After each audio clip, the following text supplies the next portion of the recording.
like I also don't want to pick up things and then forget where I picked it up from, and then like if I accidentally drop that said thing, I'm gonna break everything underneath me.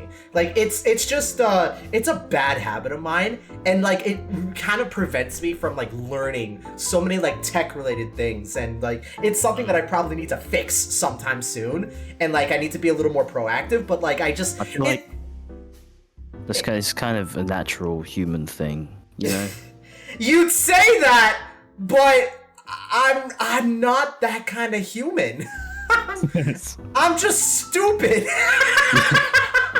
Just a chill guy. I'm just a chill guy, and you want to know what else is chill? This fucking podcast! Welcome to the Degenerate Season podcast, where every day, and I'm gonna try this once, every day is a day in the life of a person with the degenerate mindset and the degenerate season. My name is IndicoKuma, my co-host Sumage _ on Twitch, and we are the Degenerate Season podcast. Trust me, how was that intro? How was that intro? That was beautiful. You couldn't have done it any better.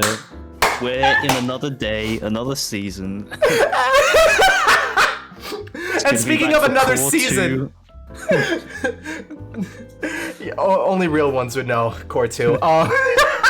Like Spy X Family, but oh my god. Okay, so today is our, technically it's supposed to be the beginning of 2025, but it is our 2024 year-end ranking list, and we're probably gonna see this come out, I want to say like next week or something, because these episodes are pretty simple to edit, and be like I don't edit all that much, but we're gonna be going over the entire year of 2024 anime review, and you're gonna see some surprises, you're gonna see some snubs, mainly just because I didn't watch some shows, and overall, it was a pretty goddamn good year for anime as a whole. Like, I feel like I didn't watch much, but at the same time, I still watched all the greats.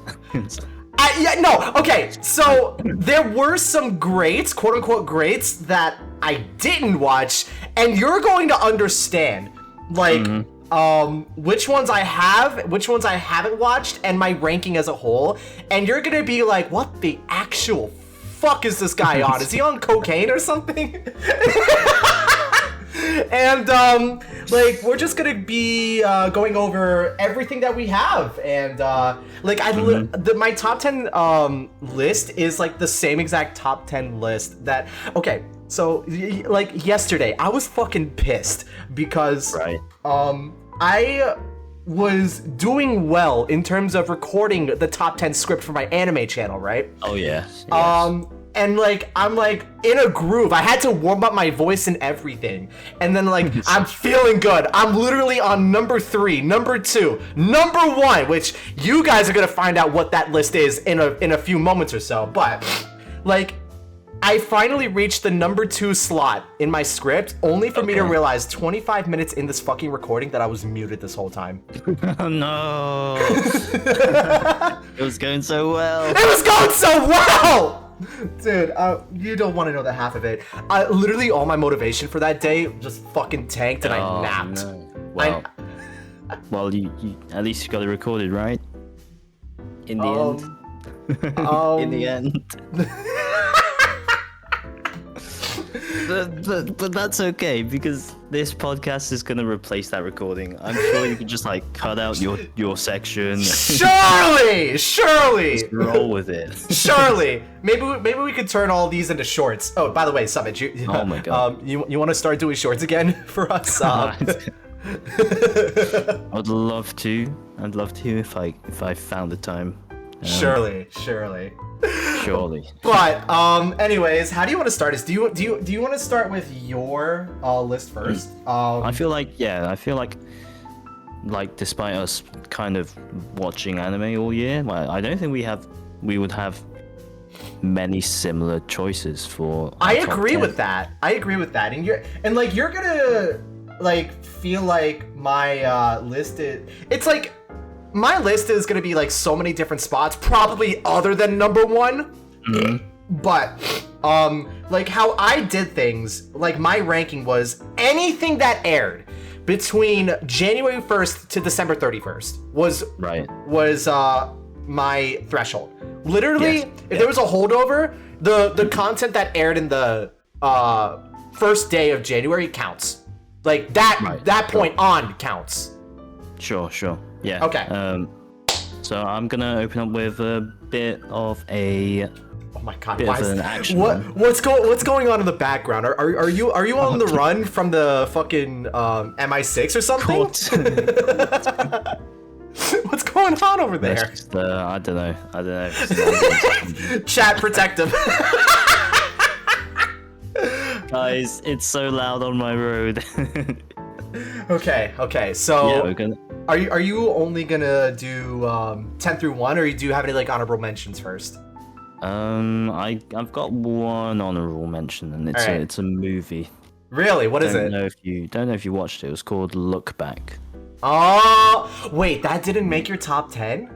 No, I didn't. I Wow. decided, well, because it's a movie. I don't know where to put movies.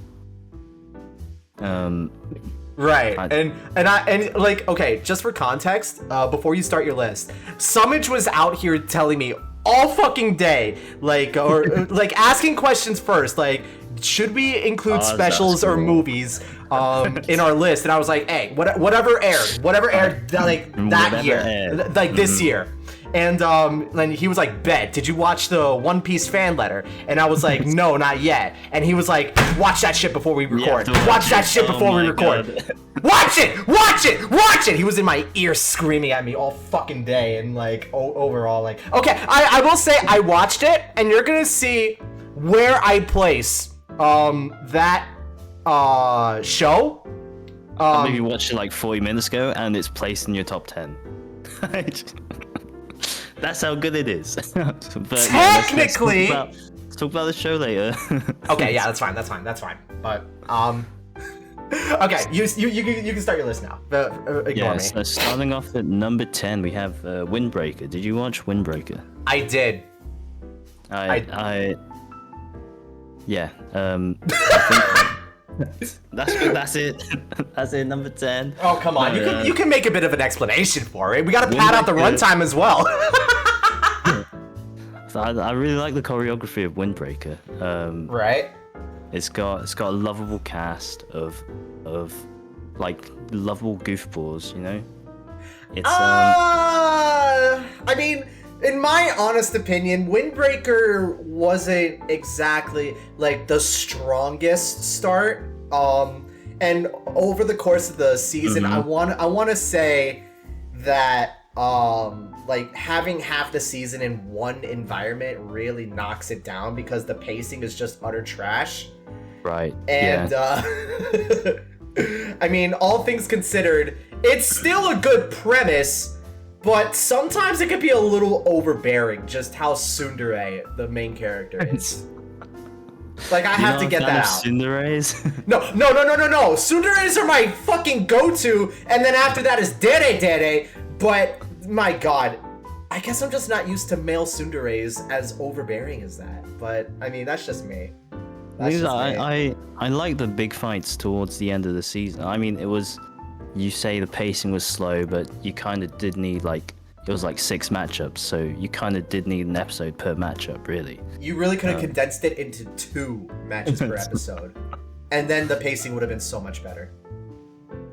Yeah, but you've kind of got to go into the character's backstory during the fights as well. I mean, maybe, but like this is an already huge cast of characters as is in Windbreaker, and overall, like, if you're gonna go into this many characters this early, if you want to keep it interesting, just do 2 matches per episode. It's not that hard. It's not that hard. Fair enough. Maybe you've just got to zoom over brain. Oh shit! I didn't even think about that. Okay. Just. All right. What's your fucking number 9? Yeah, number 9. We've got number 8. Kaiju number 8. Okay, you really debated me just now. Kaiju number 9. Woo! Wait. I don't know if you knew this, but Kaiju number 8 is a weekly Shonen Jump title. I did know that. Mm-hmm. I did know that. And I feel like this show had quite a bit of hype going into when it was airing. right, I agree with that. I agree with that. And do you want to know what it made me think of? What did it make you think of? It made me think of Undead Unluck. Because Undead it starts off with the same exact vibes. It just has different monsters and different premises. But I know it's a weekly Shonen Jump, but it's like it has that same vibe of the first episode where it has that hook that just gets you at the same exact time. I think it's just classic Shonen Jump because it's such a competitive magazine. Right. That every single first chapter or first episode has to be balls to the wall. Exactly. Unless you're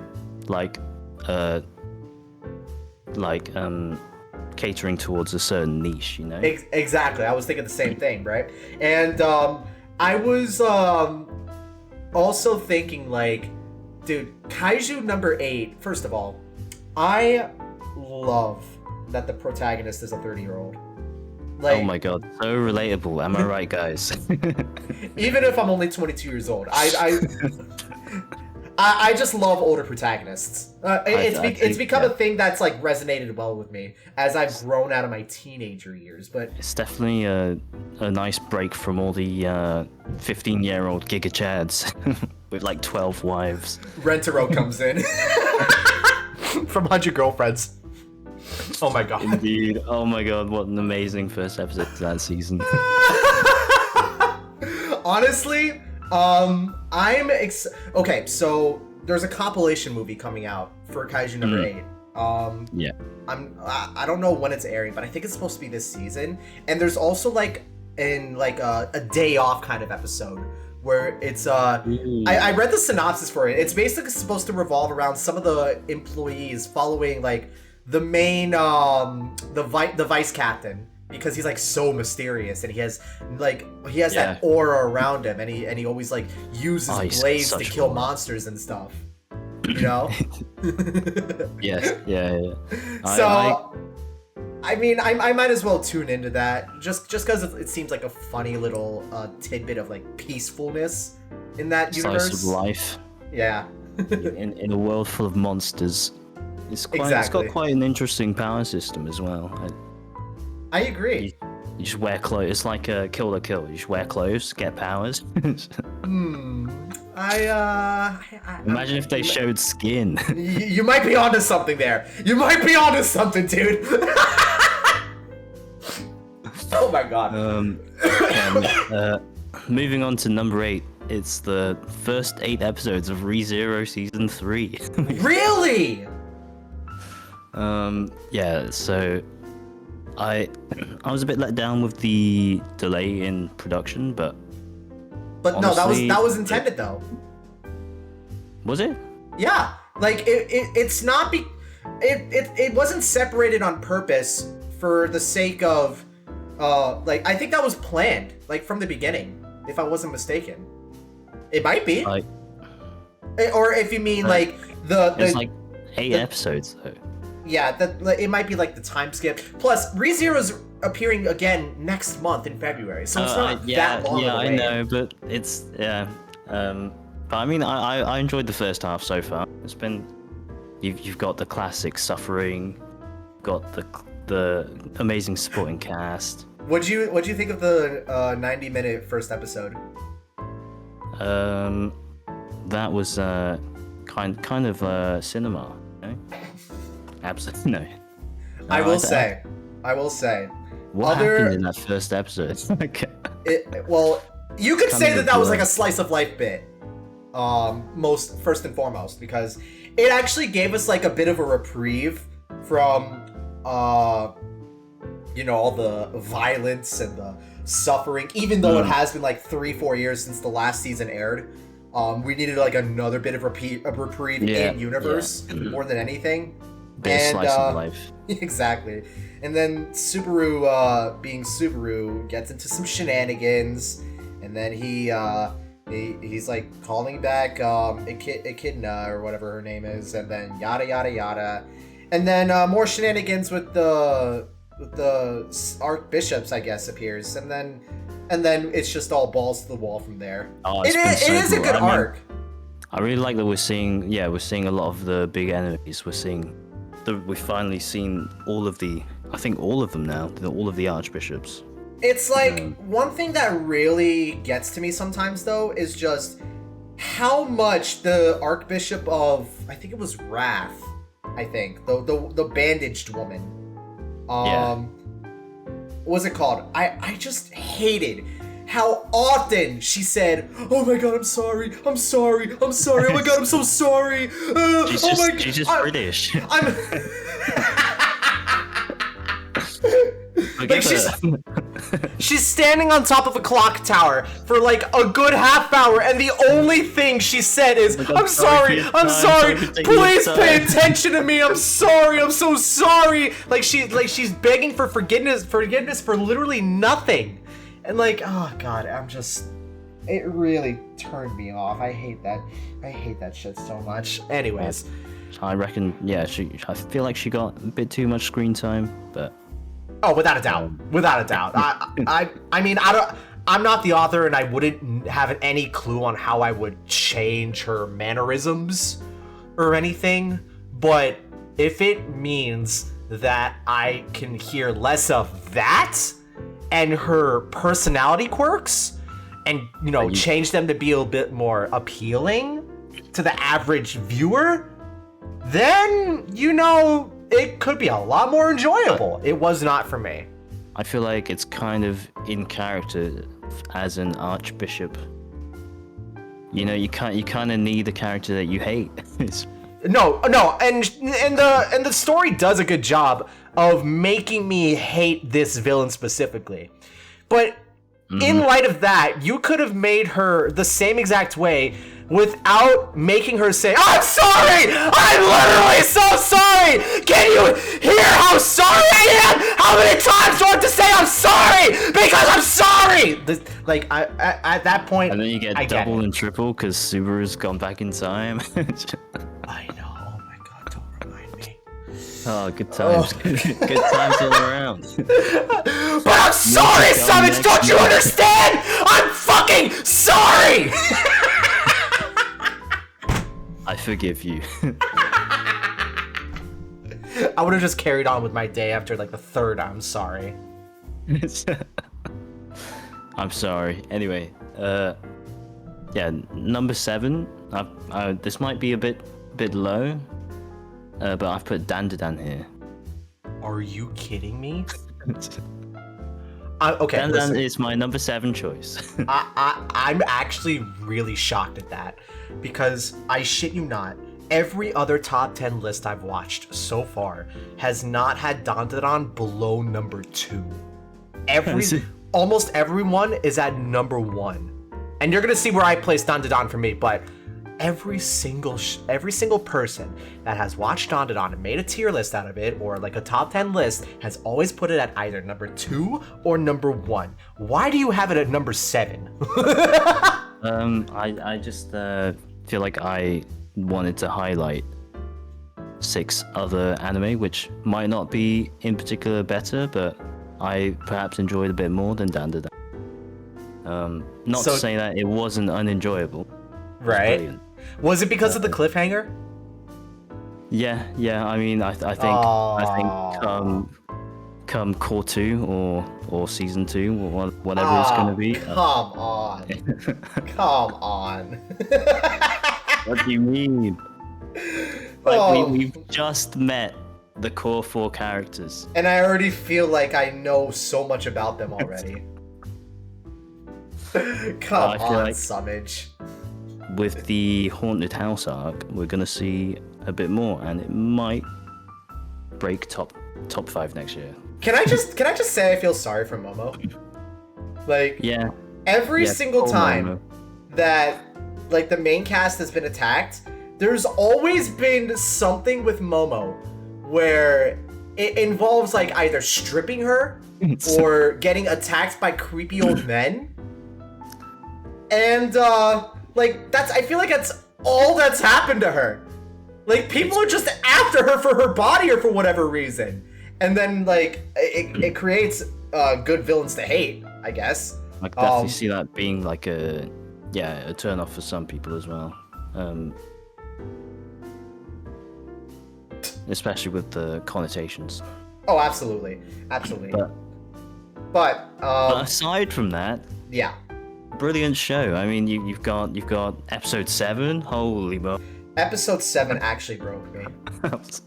Episode 7 definitely broke the internet for a little bit. And it broke me as well. If I'm the internet, then it broke me. Like I think the day I watched that episode, I streamed and then like I went on like a 20-minute tangent over it. Oh my god, yeah. Which I mean, like the mother just. Oh god. Oh my god, I'm gonna get emotional just thinking about it again. Like, please don't make me think back. Roller coaster. Don't make me think back. I'm gonna cry. Dandadan's number 7. I'm gonna cry. I'm gonna cry, bro. I'm gonna fucking cry. I'll cry for a bit.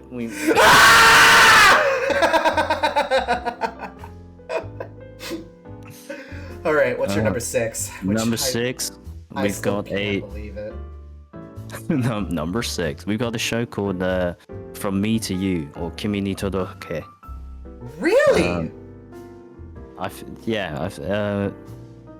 that aired last year. Definitely don't see a lot of Netflix animes being put in top 10s, but I definitely feel like this was more underappreciated. Okay, so should have been. Netflix animes, like, do they actually create the anime or do they just publish the anime? No, I think they just licensed someone to do it. This was licensed by Production IG, I believe. Okay, yeah, then Netflix can absolutely fuck off. It would have been more respectable if they actually created a studio for anime and shit. But it's great that they give them time to, like, this was 6 1-hour-long episodes. Like, how many anime? Yeah. How many anime do you get? Where so they release? Basically, it's the anime version of The Mandalorian. Yeah, basically. Or the Book of Boba Fett. No, but like, I noticed that it was like very highly rated on AnyChart and whatnot, and my anime list. Like, I've never like understood. Well, it's not that I never understood. I've never got around to like seeing it, and more so just like understanding what it's about. What is it about more than anything? The thing is it's been a 13-year gap between seasons 2 and 3, which is crazy to think about. Which is it's absolutely ridiculous. Does the art style still hold up? It does hold up. Like, I thought that they wouldn't be able to. Like, I think what's most important is that you maintain consistent art style. Agreed. Despite there being such a long gap, and they definitely maintained the art style. Okay. And a lot of the show is about like outward appearances are like more that, like, you see outward appearance, that's your first impression of someone, and that's definitely more so basically the entire show is just the moral lesson: don't judge a book by its cover. A lot of the don't judge a book by its cover. It does have themes of like bullying and such. Oh, speaking of bullying, I still need to watch A Silent Voice. Like, you haven't seen it? No, I haven't, not yet, at least. But that's a tearjerker. I know. As long as I keep doing Uber, though, I probably won't have much time to watch anime, which is very apparent already in the season of Winter 2025. But it is what it is. That being said, I'll probably like pick it up at some point, maybe this year or next year if I have enough time, because I'm now a proud owner of 4 YouTube channels and the co-host of another podcast now, which it will be down in the description as well. It's called Tavern Tales. We're gonna take off. We're gonna be rich this year. We're gonna once we get monetized, bro, it's over. It's fucking over. It's over. We're ending the podcast. Okay. What's your number 5, Chief? And 5, I've put Macaine here. Too many losing heroin. Oh, you're gonna hate me for my placement then. Oh. No, but Do you hate me for my placement of Dandadan? Oh, absolutely. Of course I do. But I will say, Macaine is beautiful. Absolutely beautiful. Animation gorgeous.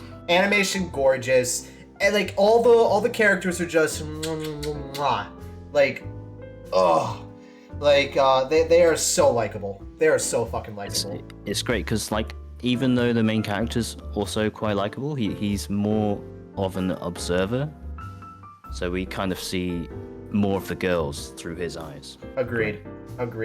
Like I wrote down in my script, I think, for Macaine for where I placed it. It's like you'd be like caught dead if you didn't have either the blue-haired chick, I think her name was Yanami. Yanami, yeah. And Komari in the top 3 best girls of the year. Like if you didn't have them, you'd be caught dead. That's true. If that makes sense. Basically, I'm saying that they're ranked really high in terms of best girls. Do you know what's fucked? What's fucked? I downloaded the light novels, and now I'm all fucking caught up. So there's no more for me to catch up on. Wait. Sad.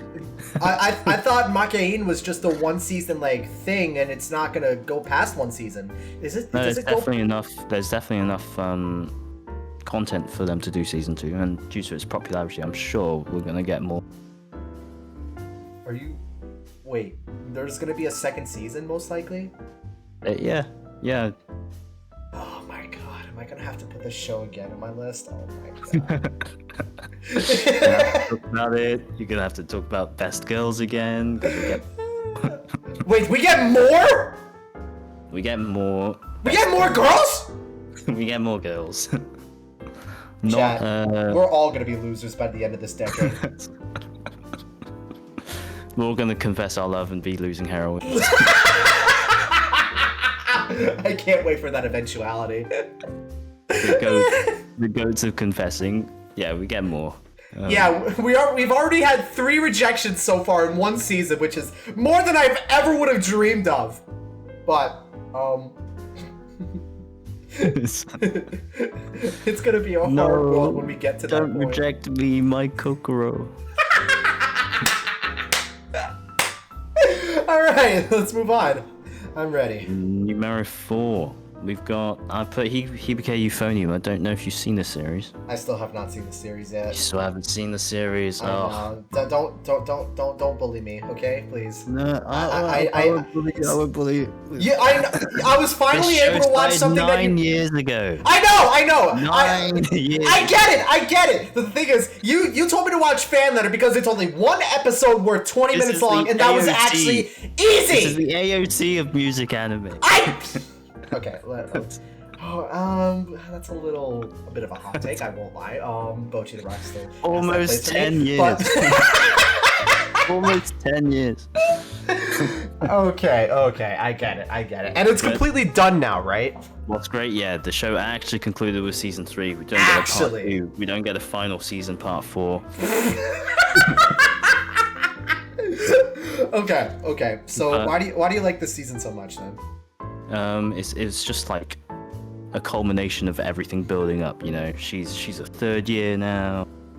She's like her final hurrah to make nationals, and then yeah, as you know, standard band drama shows up. Someone younger turns up, and they're better than you. Oh god, it's a whole ordeal. Okay.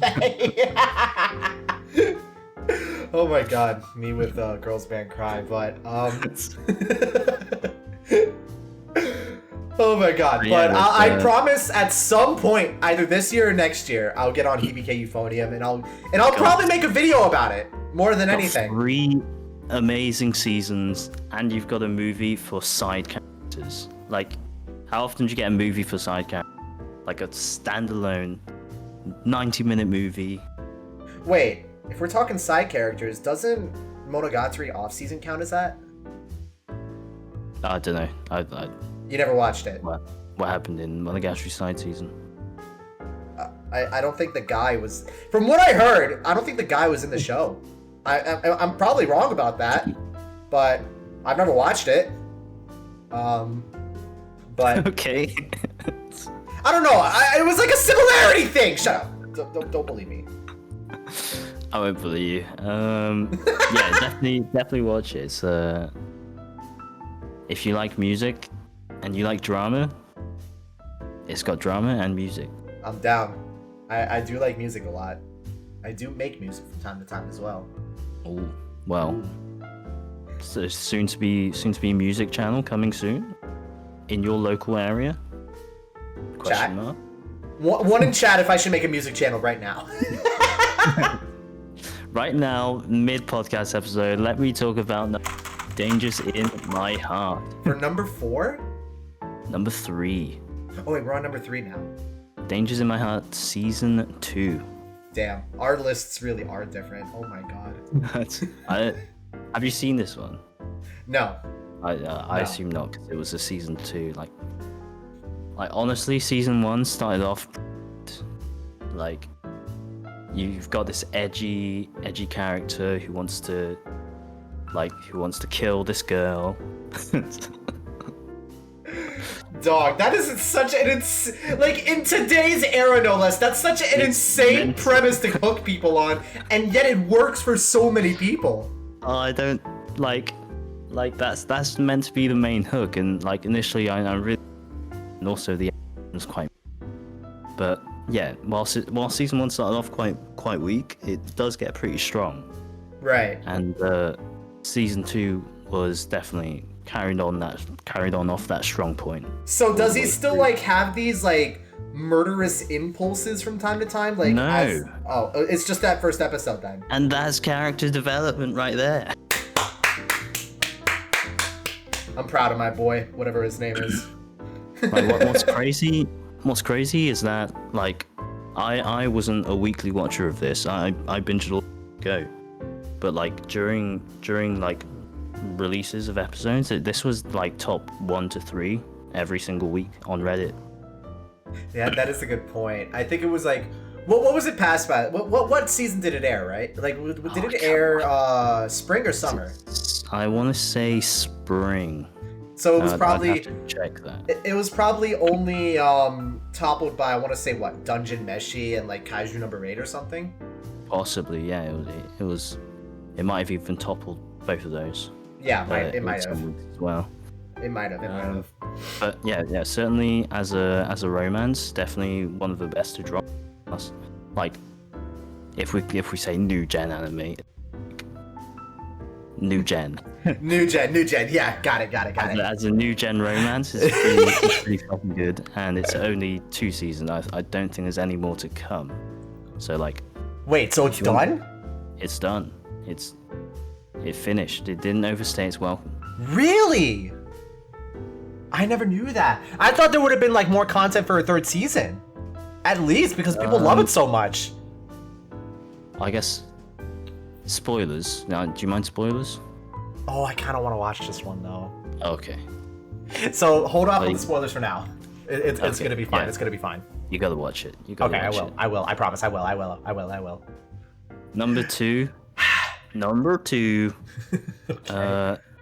This is where I've placed One Piece fan ladder. I'm not surprised. I was debating on putting this number. I decided to put this number 2 because I just love number 1 so much. Whatever it is, I bet you do. But how can 20 minutes? Like, I know where I'm placing it, but why do you value 20 minutes so much at the number 2 spot? It's not just 20 minutes. It's like it's a whole love letter to the whole show and the 25 years of One Piece. I agree with that. Oda's been writing it. It's beautiful. Yeah, and not to mention with how much we've been talking about One Piece over the past few months and stuff. Like, honestly, yeah, we get it. We fucking get it.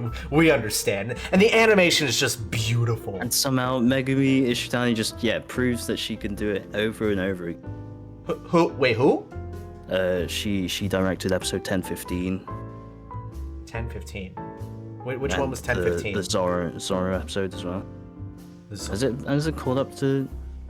It's 10? We're out of Wano now.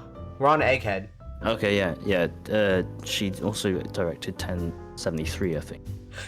Okay, I'm gonna say this because my roommate was on my ass about it when the episodes finally dropped for the dub. But You're right.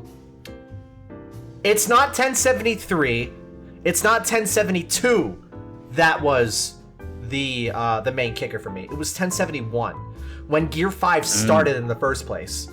Like, that episode was more of a banger than the 2 episodes after it. I mean, sure, it might have been the episode, or the episode after 1072 was the episode where the codename Nika was like dropped, and like we finally know what the real name of the gum fruit is and whatnot. But it's like the shenanigans of 1071 and how fucking low diff Luffy was messing with Kaido was like the main it was the main selling point for me. Just playing with him. He was literally a fist so big it literally separates the sky. No, I was mistaken. Yeah, she didn't. 10-15 was her most recent episode before, and 10-15 was the start of Roof Piece. Roof Piece? I'm sorry, Roof? Do you not? Was it not called Roof Piece? They spent like 50 episodes on the roof. That is a good point. It was colloquially known as Roof Piece in I've never heard that till now. On the manga forums. I swear to God, I've never heard that until now. But yeah, just such an amazing director, and she's really young. Is she? She's just getting started. Why the fuck did Siri activate just now? Anyways. Is she? Are you ready to talk about number 1 now? Have a guess what my number 1 was. Okay, so I would have guessed Don the Don, but you put that at number 7. So the remaining choices that I feel like are there are Dungeon Meshi, Oshinoko, Frieren. What else was there? Hold on, I have to go back to fucking Annie chart. I can't believe you're not gonna get it. I know I'm not gonna get it. It's gonna fuck me over. Blue Lock? No, what the fuck? I don't know. Everyone's different. Everyone's different. Blue Lock was so fucking bad. I would hate watching that every week. Except the last episode. Yeah, the last 2 episodes kind of peaked. The whole. Oh, I hate the fucking speed line. I don't need to see so many speed lines. Anyway. But it made for cinema though. It was so bad. I kept joking that I was like, yeah, animation was pretty good this episode. Like they showed a flashback from season 1. Ooh-wee! Oh. All right, I give up. What is it? Anyway, Bleach 1000 Year Blood War, baby, it's back. Oh my god, I forgot about that. God, shit has hit the fucking fan. No, Bleach, that did place in my top 10, but it's not number 1. I will say Thank God that. it placed in your top 10. I don't know what it is about this show, but just watching it, I just get so hyped. Hyped. Would you say that this season has been the best one yet? Because I would say that. It's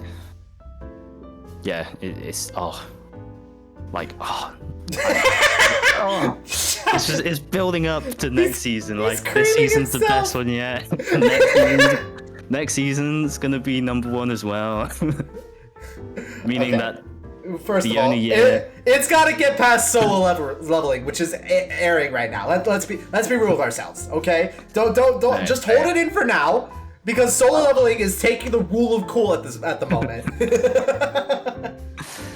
honestly, part 4 is gonna be the huge conclusion where even more shit hits the fan, and Apparently, you can- apparently, from what I read, the last part of the arc in the manga was rushed, but from what I'm reading, there's going to be so much more anime original content that Kubo yeah. himself is like supervising and like not directing, but like what's the fucking guiding like the things that might have been missed in the manga because it was a rushed ending.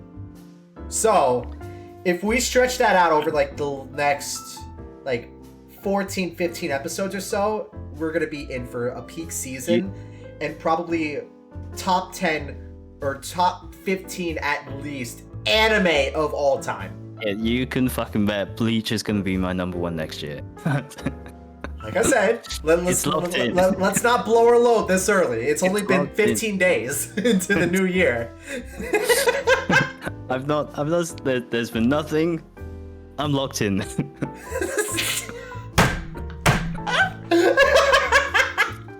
Chat, no jorking it! Can we joke it to Yoruichi? Oh my fucking days. Wait, okay, so has that manga panel where that manga panel of No. Yoruichi aired yet or no? No, It's that panel. the manga panel. It The didn't manga happen yet. panel. Didn't happen yet. It didn't. Okay, good. Didn't happen yet. Oh my god. This show is making me like really appreciate the culture for the thighs.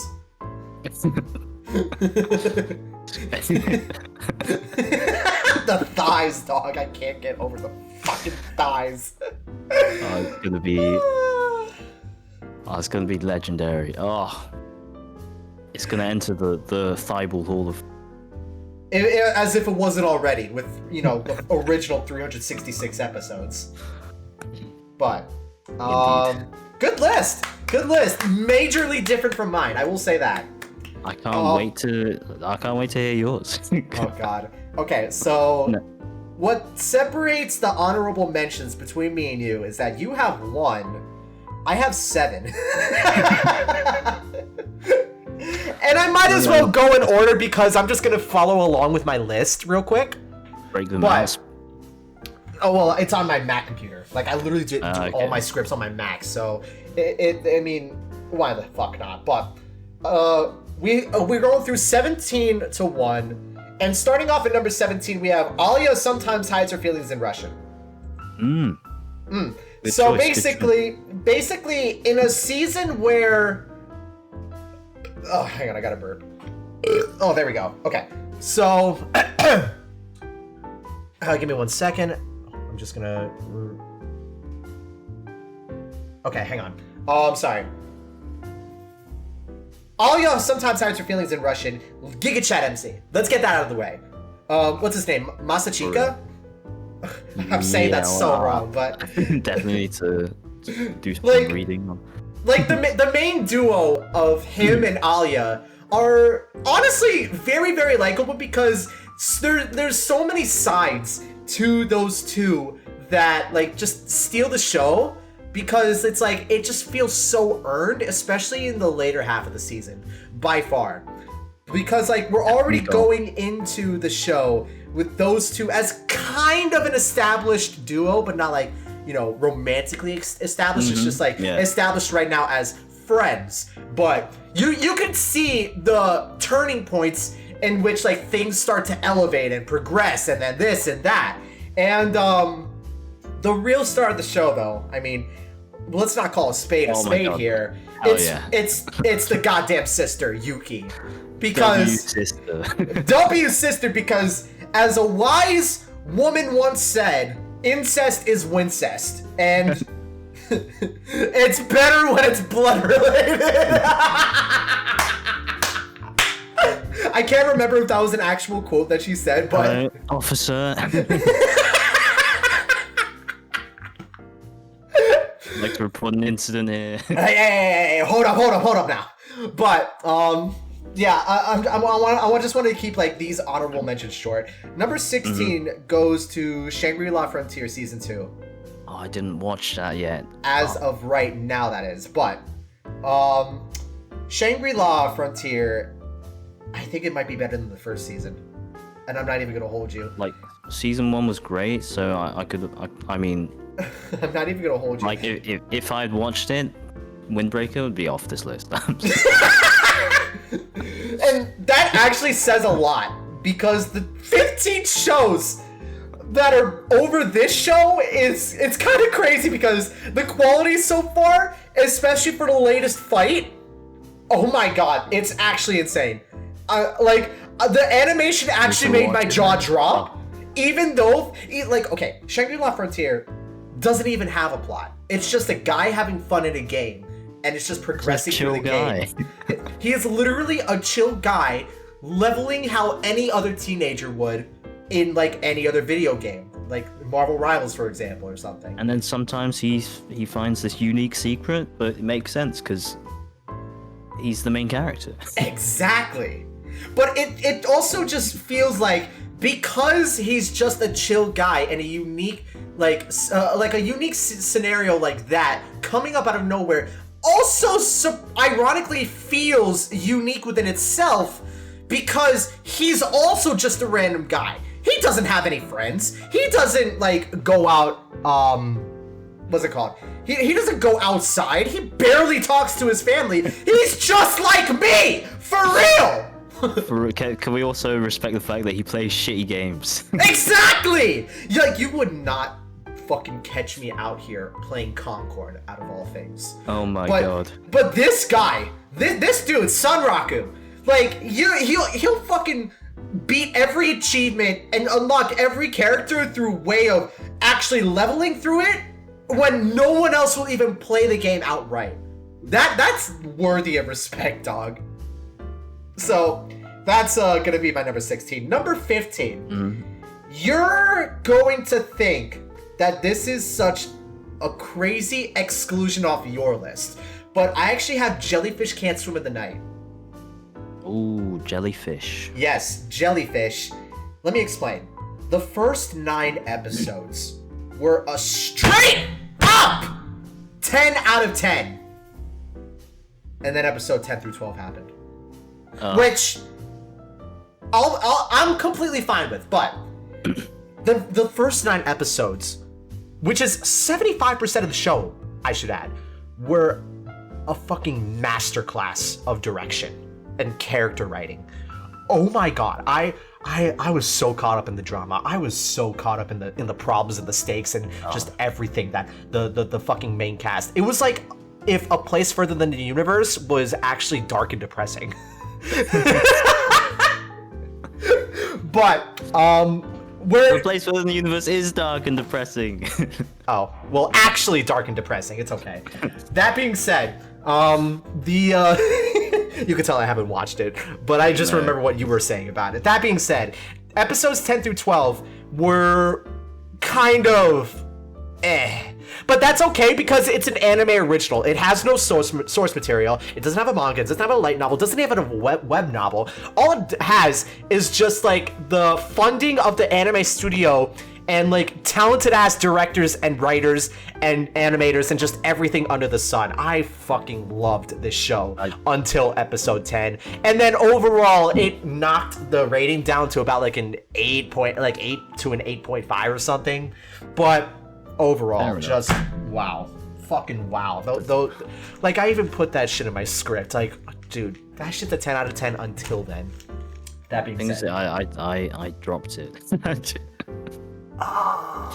Of like episode 2, I was gonna wait for it to all come out, and then I think we talked about it in a previous podcast episode, and you're like, it kind of fell off. I was like, okay, I'm not gonna watch it anymore. No, like, you don't understand. I was like so disappointed as well. But anyways, number 14.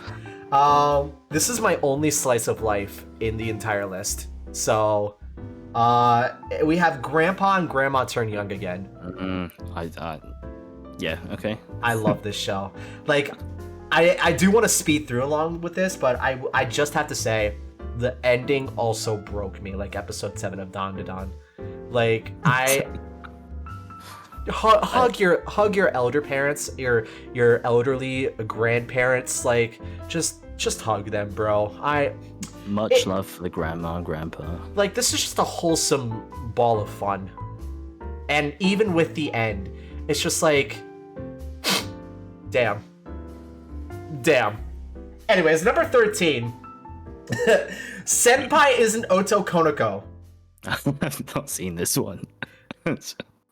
Basically, it's what you get when you have trans representation mixed in with a love triangle, and it makes for a good show. It's really good, but it's not top 10 good, at least in my opinion. 13 is respectable, though. It is really respectable because, like, I don't know what it is about stories like this, but stories about self-identity when it involves real-world issues, it just kind of, it has so many more examples of those examples being good and well-written than stories, you know, obviously it's like a bit of a cop-out, but like, you know, isekai stories like Re:Zero and fucking Mushoku Tensei and stuff. And it's like, those stories are just like all about like self-identity, or like, oh, this is what I am. And like, it's like, but what if that self-identity problem was like, you were so engrossed in this idea of what you thought you were, then like, what if like you just see the other side of the whole spectrum, the gender spectrum, the sexuality spectrum, that kind of spectrum shit. Like, most self-identity stories are all about like related to like power and like unlocking yourself. This is like all about discovering yourself, like for who you really are. And there's like no strings attached to like any other power systems. It's just, do you love yourself? And do you have like the confidence and the charisma to have other people love you for who you are?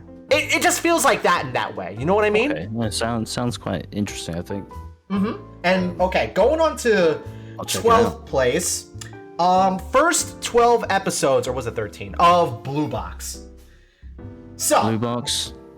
Yes. Blue Box. Nice, Blue yeah, Box is pretty good. I read it. I read the first like 30 chapters, I think. Right. And I knew it was kind of going to be a banger. Was it your vibe or anything? Yeah, it was like the problem is when I like to binge read stuff. So pulled up, I was like kind of not gonna read, like it's gotta be really good if you want me to read it week, and it just wasn't quite there. Right. So that's why I dropped it, but it was kind of up my alley. I love specifically the rotoscoping that they did for it, because okay. Normally when animators draw, what's it called? When animators normally draw certain sports scenes, like how they did in Slam Dunk and Kuroko no Basket, it's like it is a little bit more exaggerated, but Blue Box actually has natural movements, like how you would expect like a badminton match to go out. It's kind of insane how consistent they were for the most part. There were some parts where it seemed like the quality was a little bleh, but at the same time, for the most part, they did really, really well. And right now, at the time of this recording, it's episode 16 that has yet to come out. And for the badminton part, I'm loving it. I'm fucking loving it. For the romance though, it's kind of intriguing, to say the least. Yes, there is another love triangle, but it is. What's wrong with love triangles? You'd be surprised how bad they'd go sometimes. Because some options where there's anime where they just choose both women or both men, just so none of them feel left out, and then like it's like a whole thing from there. But at the same time, there's also like the thing where you don't really see too many instances of, okay, the MC actually likes this person and he's going to stay liking this person. Sure. And character developments in this were pretty damn good. And they actually communicate their feelings, and I really like that. And number 11 is where we run into our first similarity.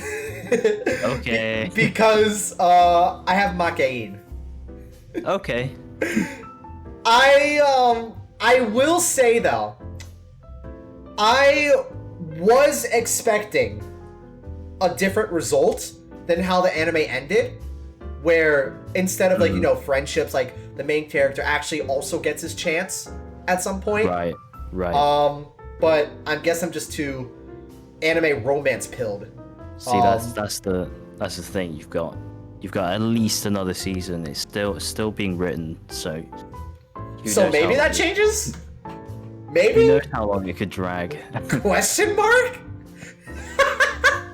I'm not. Oh, yeah, sorry. there's definitely you're gonna see, like, I think the thing is with the blue-haired girl, Yanami, is that feels more like a sibling pairing. And right. I know incest is wincest, but from where it's currently at, I don't think she's going to win. Like, if this were a harem, she probably wouldn't win. Really? Yanami? The blue-haired main character? Yeah. That's actually insane to think about. What the fuck? It's definitely more. There's definitely been a lot less Yanami. Like, you get a lot more cute scenes with the other girls. And like Lemon and Komari? Yeah. So look out for that in season. It's gonna be great. I'm so hyped. I'm so fucking hyped. You don't understand. Okay. Now we're going into the top 10. And now I can actually take my time with these shows and actually really pad out the runtime, because right now we've been recording for more than an hour already. But number 10, Kaiju number 8. Hell yeah! Hell yeah! What a fucking show! This is one of the shows of all time. But that being said, Kaiju number 8. Like, it probably had one of the strongest starts of any anime last year, by far. Yeah. And would you consider the one kaiju that takes over Kafka as a plot twist? Because I would. I actually would. Because we've never seen a small kaiju until that part in like the first or second episode. Like, I mean, how he gets his powers, is that a plot twist? Like, did you I would consider that a twist.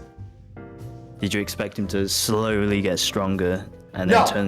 I didn't expect him to slowly get stronger. I actually expected him to die, and then like. Okay, so like an Eren Yeager style. Yeah, exactly. Like But instead of being eaten by a Titan, he would be eaten by a kaiju, and then for some odd reason somehow reincarnated into a kaiju that could turn back or something. I didn't think he would literally vor a kaiju. Just like a Titan vored Eren. Yeah, so amazing and interesting start to say the least, more than anything. But overall, I've also noticed the biggest difference between the anime and manga is the art style. The art style is so much more detailed and so much more defined, but it also just gives way to have like a little bit of charm for the anime itself. Oh my god, I feel like the anime focuses on being more fluid. Exactly. Whereas in the manga, you can definitely focus on detail. Like, there are still frames where you can take a screenshot and have that be your desktop background. Yeah. Yeah, especially in like probably like the last arc or something. And, the last couple episodes. I really wanted to. I didn't. I just hope to God at this point that like he just stays a father figure to the blonde chick and not actually pursue as a romance interest, because it's gonna derail so many things. I hope he just stays like a good father figure. Definitely don't want a Seinfeld situation there. Oh my god. No. I hate that you compared it to that, but that's so true. Definitely want a Jerry Seinfeld situation there. I think we know it's established the captain of the squad is definitely Preston. You're cutting out a little bit, by the way. Oh, the captain of the main squad? Hoshina, right? Or no, Mina. Yeah. Mina. Yeah. I hope so. She's obviously the love interest, like. But what if they stayed friends? I mean, no. it probably will be the case anyway, where they just get together or something. But wait, I just realized if they stayed together, that would just mean that the captain of the whole fucking JDSF or whatever the fuck that's called is dating a fucking monster.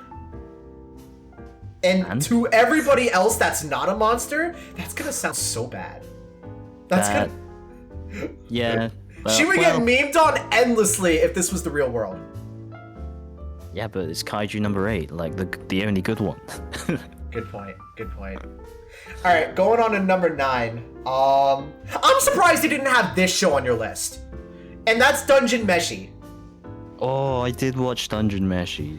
And you didn't have it? I forgot. Oh. All right.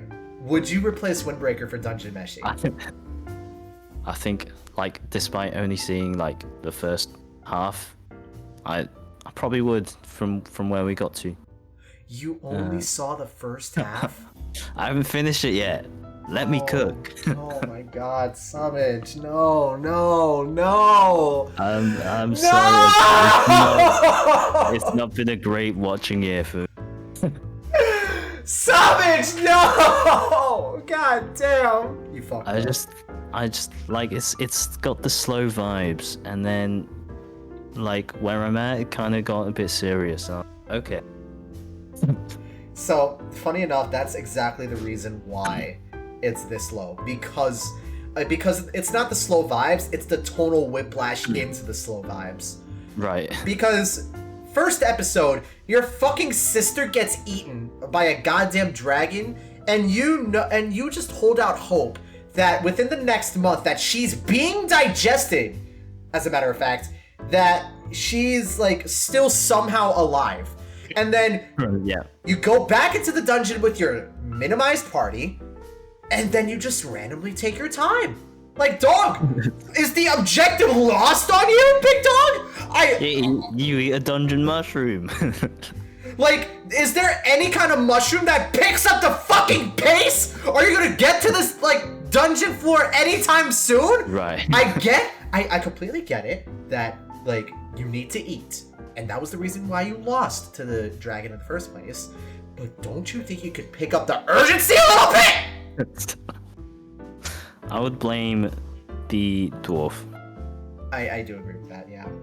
But in all honesty, Laios held his own in terms of cooking. Like, until Senshi got there. For sure. Because he was chef. Like, Laios made kind of delicious food. Senshi made banger food. Oh my god, banger! I got too hungry watching that show. Yeah, we just love cannibalism.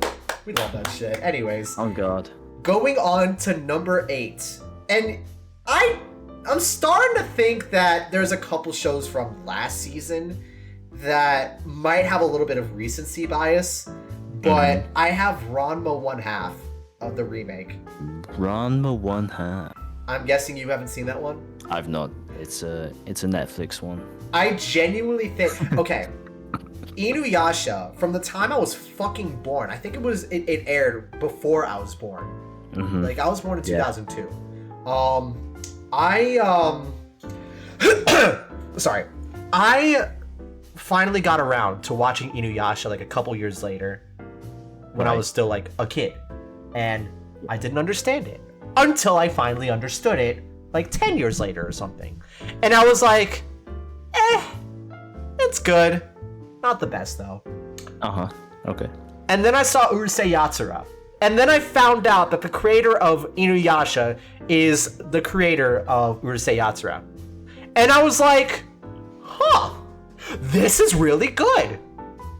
And then I saw Ranma 1/2, thus putting the placement on this list. Because this show is probably Rumiko Takahashi's magnum opus in terms of romance anime, if I had to guess.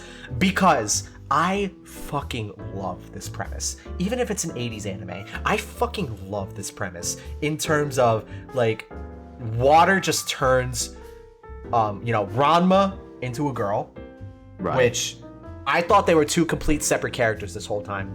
I didn't know anything about this show. It's like that mermaid show. No. Mermaid show? Which one?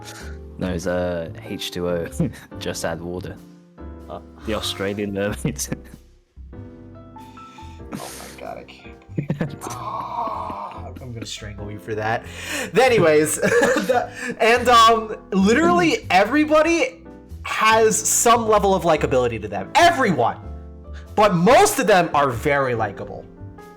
And like, I haven't seen the original, so I can't tell the pacing of the original, but I can tell that the Ranma 1/2 remake paces it really, really well and gives still enough ample time to develop the characters, to really figure their own feelings out. Like, sure, it's your typical average high school romance, but it also has, like, the twist of, keeping secrets, of, turning into one another, like another version of yourself. Okay. And then bisexual representation go brrr, more than anything. From the 80s? From the 80s. From the 80s. Like, Takahashi was a visionary for her time, especially in Japan, where their conservative mindset didn't allow for gay people to exist all that much back in the day. But overall, I was in love with this show. And its bright color scheme, its fluidity as well. This is a fucking MAPPA project, for Christ's sake. And it popped the fuck off. It was its first high-profile MAPPA studio IP, and because of the shows that MAPPA aired before it, them being low-profile, I think it allowed Ranma to really shine. Because so you're saying they cooked? They cooked. Not to the level, of Jujutsu Kaisen, Chainsaw Man, and soon-to-be One Punch Man. I mean, it's romance. How much could you cook? Unless you're Makain. I was gonna say. And,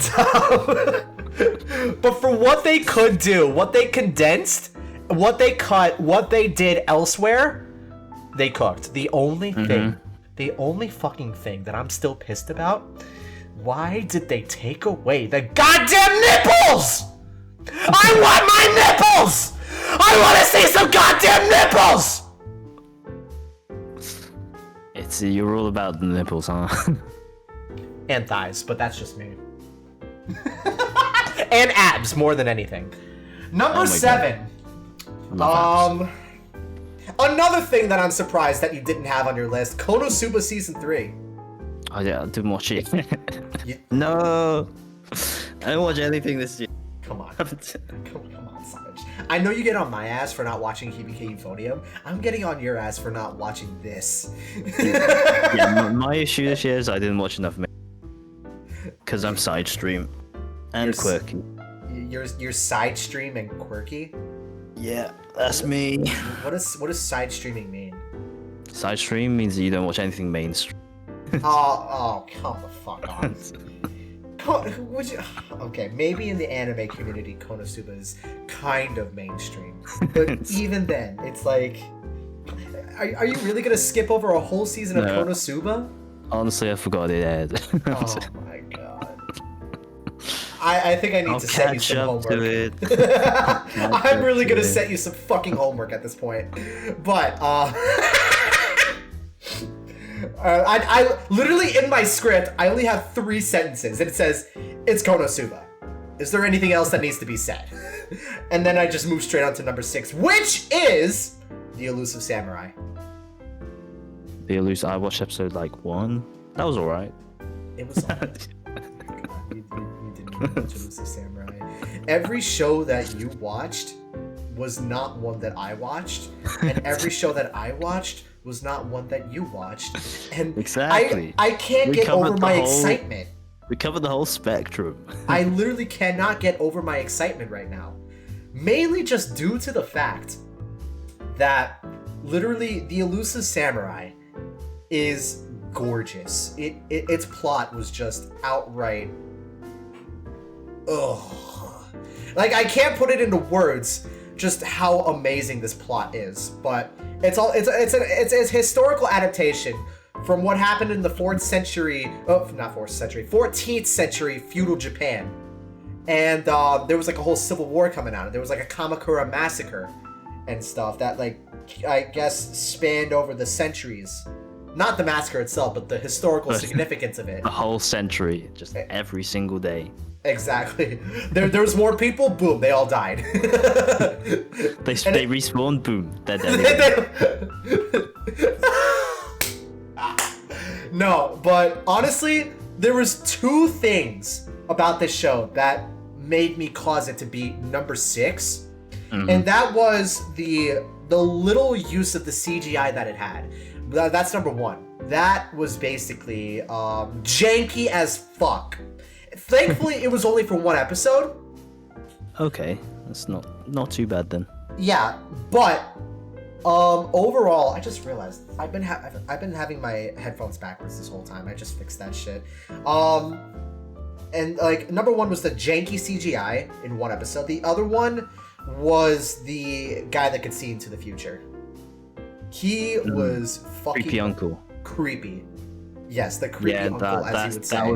That was the main reason why, because I tried reading it back in the day, when it was just a fresh new manga, and that was the main reason why I dropped it. You read? I didn't like the creepy uncle. I read the first few chapters. It's really funny because I thought it was an anime original until I went to my local library and I saw the Elusive Samurai manga like on display. It is once again Weekly Shonen Jump. Surprise, surprise. If I do remember correctly, I don't remember if there was a like an ending in sight for it, but from what happened in the Wikipedia, there was not a happy ending. Oh. Oh, that could be a reason to watch it. Yeah. Because sometimes you just need a not happy ending. Yeah, and that's what we get with Devilman Crybaby. What other show? Was there any show that's this year? Wait, was there? Oh my god, I'm gonna. Bleh. Anyways. You're gonna. I'm gonna. Yeah. I'm just gonna. And as I'm gonna keep gonna-ing, I'm gonna move on to number 5 just so we can move along real quick, and that is Bleach. Let's fucking go. Top 5. Top 5, baby! We got Bleach back in the mix! But yeah, like, I'm not gonna rehash the praise because it really just is. It's still as consistent as it ever was. And Studio Pierrot, I think that was the studio behind the original Bleach and Naruto.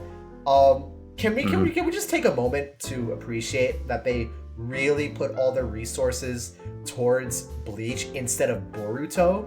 The amount of fucking cooking they did. Technological. I can't speak for my life. Technological limitations. Who? Can we? Like there was like the final transition at the end of the final episodes of the last. That blew my mind for some reason. I was like, what the fuck? That's the end screen for the music. They did the thing. They did the thing. They did the fucking thing. They did the fucking thing. Like, even something as simple as that is enough to just blow my mind. Well, I mean, we already talked about Bleach, so I'm gonna move straight on to number 4. And I'm not gonna lie to you, this one was really, really hard to judge. And that's why I'm putting Girls Band Cry in here. It's respectful. And I was gonna definitely have it as an honorable mention.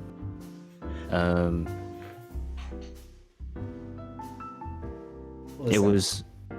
I truly believe that Girls Band Cry is up there with Bocchi the Rock in terms of the best music anime ever made. Like, it was absolutely incredible. And like, normally when it comes to top 4s, like, this is my threshold for contenders of anime of the year. And this could have been possible anime of the year if it wasn't for the other 3. The thing is, when you've got just like a character with heavy trauma, it makes for cinema. Oh, it's so good. No, I eat that shit up. Like, I literally have in my script 2 episodes that stand out in particular. Episode 8, where it was the quote-unquote love confession, when it wasn't exactly, like a love confession. It was just more like of an acceptance of who Momoko was and is. Like, that shit was cinema.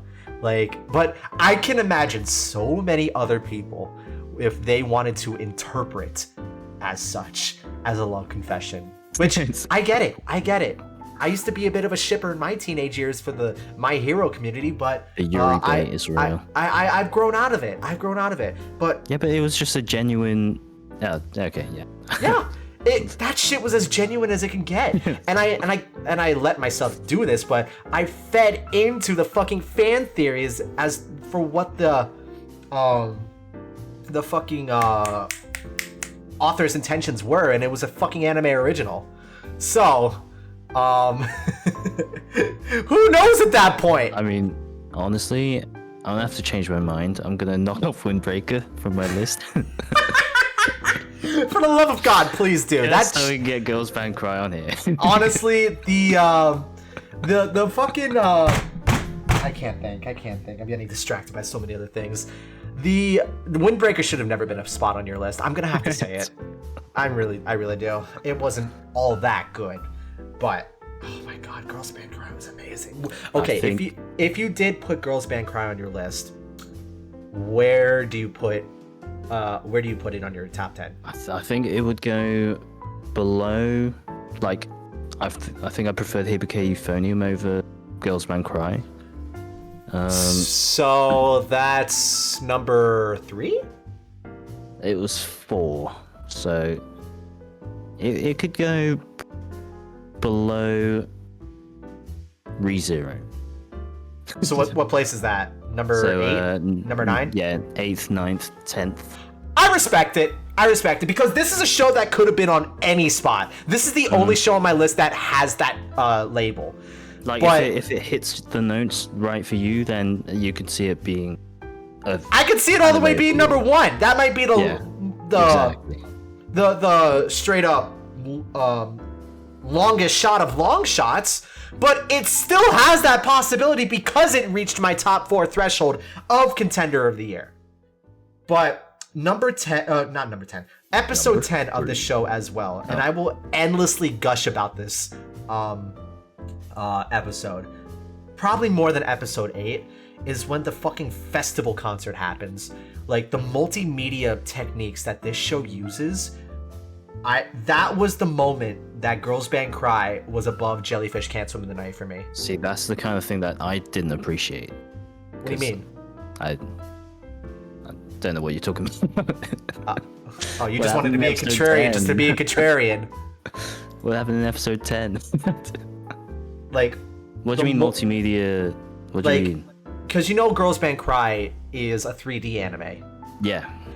It's like, imagine you had the bright ass color scheme of Ranma 1/2 with how bright and appealing that it looks, and then you turn the creativity and the aspects of why art can be called art to a 10. Like, it's like imagine yourself, you are Picasso. And then you finally get the chance to watch this show, assuming Picasso is alive today, right? And you finally watch this show, episode 10 specifically, without the art style. And then you get inspired. Hey, what if I add my own 2D twist to Girls Band Cry specifically for this and turn it into the most creative, most colorful music video you have ever seen in your entire life? Because that is episode 10. And also, just seeing everyone have fun, so much fun in this, sound check, it's such a sight to behold. I loved it so fucking much. But, excuse me. And, yeah. It's like, I probably would have ranked it even higher if we got like backstory on Rupa, the blonde, the blonde tall chick, because my God, she can kick down a door. Like for only 12 or 13 episodes, that was kind of time constraint.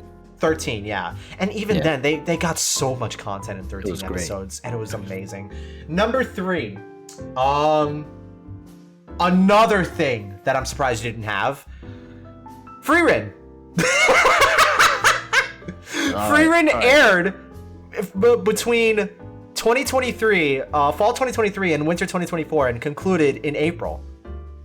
In my defense, Frieren was on last year's list. You can have it twice. Yeah, but like Bleach I put on twice, but that's because it's 2 separate. And then Frieren, you're rating the same season again. You might rate the same season, but for my threshold, it was anything after January 1st. And the whole thing that happened was a whole ass arc, the exam arc. And that arc still was perfect to me. I have it as a 10 out of 10. The exam arc was brilliant, but like that was last year, No, technically, you're right, but at the same time, you're not right. Because episode 26 specifically outranks every other episode for me in the last decade. Every single one. Probably, that might be my favorite episode of all time. Because episode 26 was just a cinematic masterpiece. Mm-hmm. And you want to know who directed Frieren? Who? Keiichiro Saito. And if you don't know who that is the director of Bocchi the Rock. He has made a fan director out of me. Like, I will follow this man anywhere he goes. Does that mean you have to watch Sunny Boy now? Because he directed that one too. Stop, shut the fuck up. No way. I directed 2 episodes now. If he directed Sunny Boy, I would have lost my shit. Like, the majority of it. Because now I finally understand why it is rated a 9 out of 10 for me.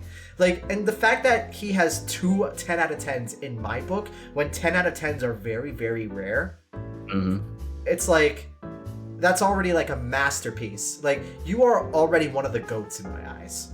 And you are still so fucking young in your career.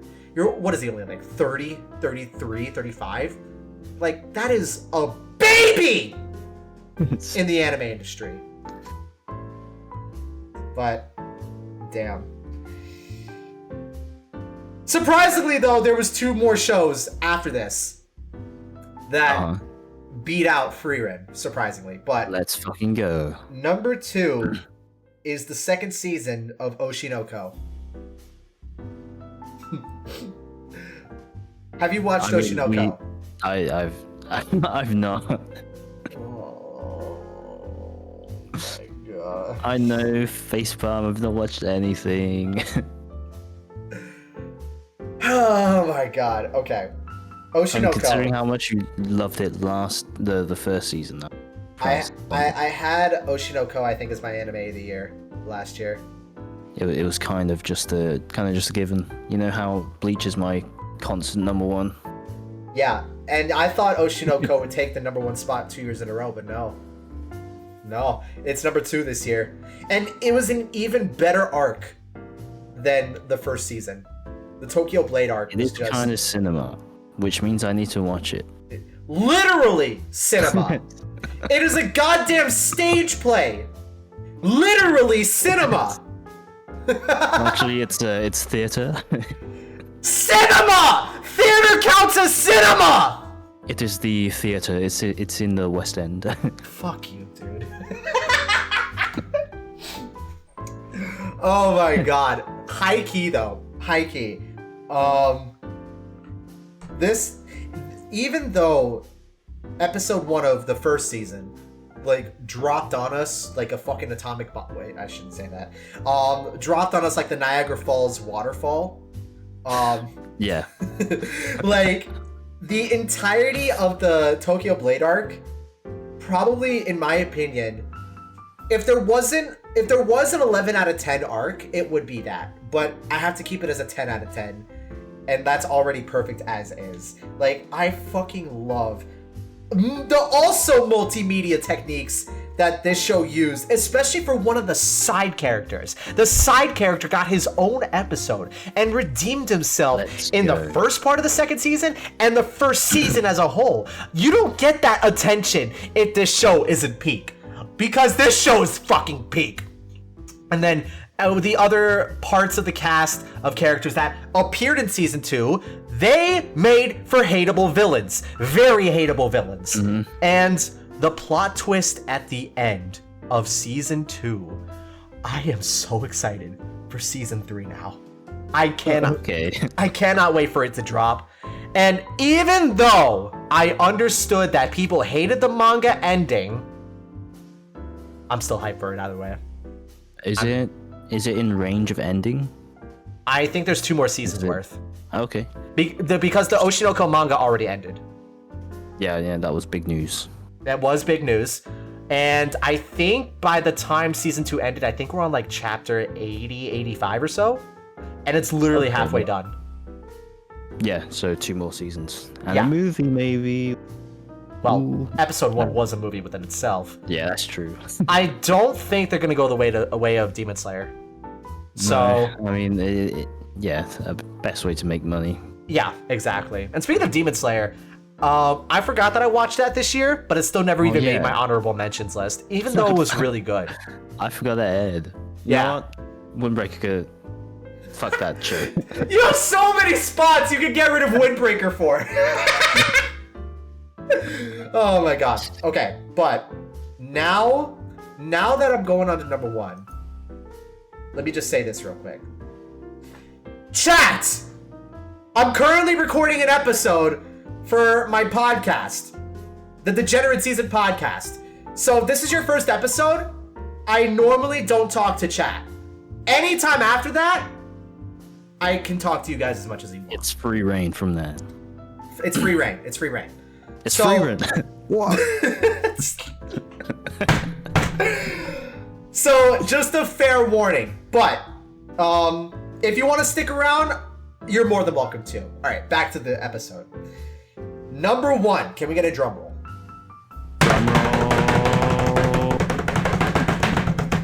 Yeah! Number 1. Anime of 2024 on my list is none other than Re-Monster. No, I'm just kidding. Fuck that show. That shit's trash. Well, go show. Remonster, let's go. The actual number 1 show of 2024 is none other than...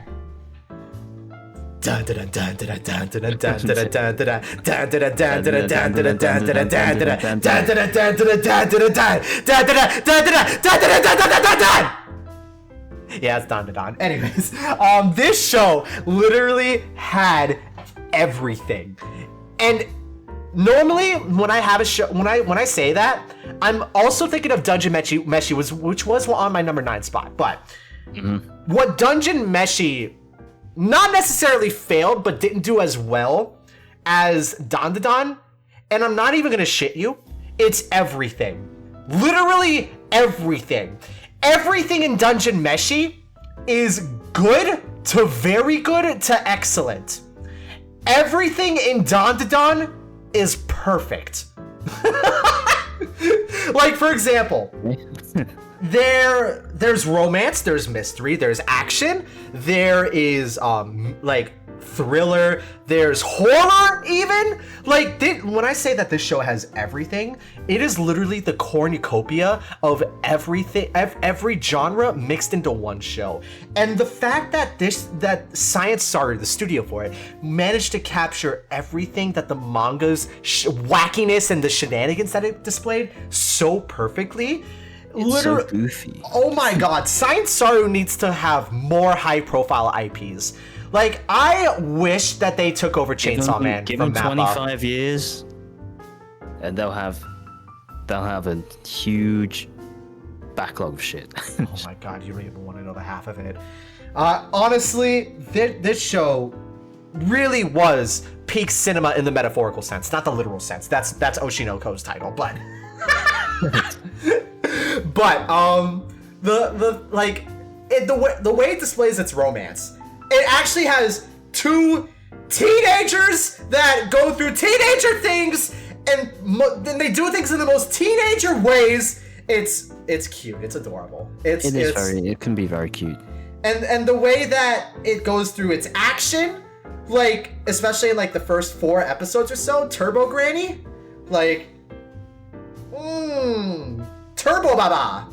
I love it the way they say it. Turbo Baba Baba Baba Baba. Turbo Baba. Turbo Baba. And then so many of the quote unquote villains or the aliens and the ghosts or the spirits or whatever, like, they're just so oh my god. I'm so excited for what's to come, because I mean, you can definitely tell this guy worked with Tatsuki Fujimoto. Like, I always forget that happened. Yeah, I didn't even put that in my it's script. got so much of his influence. Like, I know, literally. I can't believe that one of the underlings of Tatsuki Fujimoto created a better story than what Chainsaw Man was able to air, at least in its first 12 episodes. And it's a wait and see approach to see if that holds up. But as of right now, Chainsaw Man has been getting very wild. Probably Denji is going to have less of a good time, if I had to make a prediction. yeah, kind of. I mean, all the man wants to do is just cup a feel. He just wants to touch tits. some boobs. He wants to touch some tits. That's like I relate to that, and I feel him. But overall, like, Dandadan has been peak. It occupies another spot in the rarefied air of my 10 out of 10s, and I'm so Beautiful. happy to give this anime of the year. What did I rate Dandadan? You said you rated it 7. No, I put it at 7. But... Oh, you put it at 7. What did you rate it at? I'm curious. If you can remember off the top of your head. I'm searching right now. Right now, you know. Right now. Cause... I'm gonna hack into your computer and I'm gonna tell you. No, do not hack. No hack! No hack! No hack! I No haven't hack! rated it yet. I did. I gave it an 8. Only an 8. That's crazy. Because it's not. It's half the. Yeah. But do you know what? I did give 10 out of 10. I'm curious. One take Piece leads. fan alert, because it deserves it. That's I'm s- okay. If I I were know to you rate didn't the get to One Piece fan append your letter, list, but if yeah, if I were to rate the One Piece fan letter, because I literally watched it today, so where would you put it? between number 5 and number 6, I'd rate it just under Respectable. Bleach and above the Elusive Samurai. Respectable. I really did like it a lot, and my god, That's that fluid animation I expected out of it's Kaiju number 8. Like, that's the same style, I would assume. It's gorgeous. It is gorgeous, and oh my god. And then the chat where they're talking about power scaling, that was literally us. Like, wait, no. power scaling? I can't remember. I can't remember. They're in the bar and they're talking about their favorite swordsman. Oh! I forgot about that. Yes, no, that's true. That's so Literally just true. a power scaling chat. That's so true. That's so true. But yeah, that's gonna be the end of my list, and that's gonna be the end of the episode overall. It really crazy lists from the both of us. It really was a great year of anime, considering that our lists are completely different. Exactly.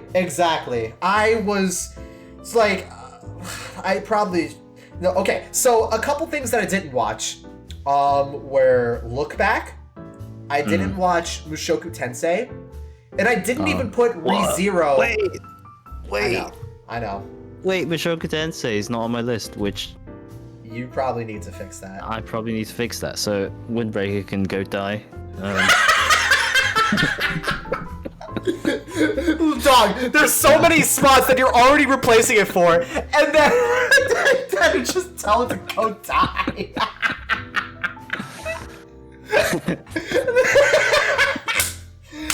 Oh, but that being said, I probably should get on Mushoku Tensei because there was a fuck ton of hype around one of the episodes. I think it was on like Father's Day as well. If you can get past the beginning, I can get past anything. Then it's definitely worth starting it. Yeah, I can get past anything. No, like because it's all like, you know, like fiction and nothing ever happens in real life. Like I can absolutely get past anything. And I also, I have that stomach which I'm getting fat for. When you see the title cards say turning point 1, 2, or 3, be prepared for something real heavy. Oh my god. I'm interested. Yeah. But other than that, that is where we're gonna end it. Thank you guys for so much for tuning into the recording, and for the Twitch viewers, thank you for coming into the stream. This is a live recording on twitch.tv/IndicoKuma. For the YouTube viewers, we go live once every 2 weeks, and the next 2 to 3 episodes are going to be jam-packed because we got guests. We're playing Valorant as an episode, yeah, and then we've also just vibing. We are vibing. Another VTuber as another episode. Yup! Yeah. I'm so hyped. You don't understand how hype I am right now, honestly. But yeah, if you haven't subbed yet, for the Twitch viewers, go !podcast, because that's gonna lead straight to the YouTube channel, which I hope you will be able to sub. And for the YouTube viewers, first of all, thank you. You are the life and blood of the channel. And excuse me for burping so much this episode. I had udon noodles for the first time in God knows how long. I hope you guys will be able to sub. It's okay if you don't, but we have dreams and we want to put food on the table eventually. And we want to be monetized. So I would appreciate any and every sub. And if you want to use the watch hours to help us out as well, we would appreciate it if you also want to just play it in the background. I mean, play it in the background. That's all we need. Yeah. Like, show us some support. We're only speaking words anyway. We don't put any editing or much editing into We're just chatting. We're just chatting shit. Yeah, we're just chatting. We just like anime and we like anime boobs. It's not that hard. Honestly, it's not that hard. But that being said, we're gonna end it here. Thank you for joining us. We will be back 2 weeks from now, and yeah, here's to another year. I have a cup of water that I mostly drank to this point. So cheers. Cheers to the new year of 2025. Let's all hope and pray that the world doesn't burn down before Chainsaw Man Reize art comes out. And the movie. The movie. And I'm excited to see what goes on. Maybe solo leveling season 2 takes the top 10 spot this time. But that's gonna be about it. We will see you later. Any last We'll words? see you in 2 weeks' time. Be sure to tune back in. Yep. Any last words for Sumage to the rest of the audience? 2025 is going to be an even better year for anime. Agreed. Mark my word. I like those last words. All right, we're gonna say our byes. Bye, everyone. Bye. We love you. Chat. Bye. We love you. Don't forget to Bye, sub to YouTube. all of my YouTube channels. Woo! I have another podcast coming soon. Woo!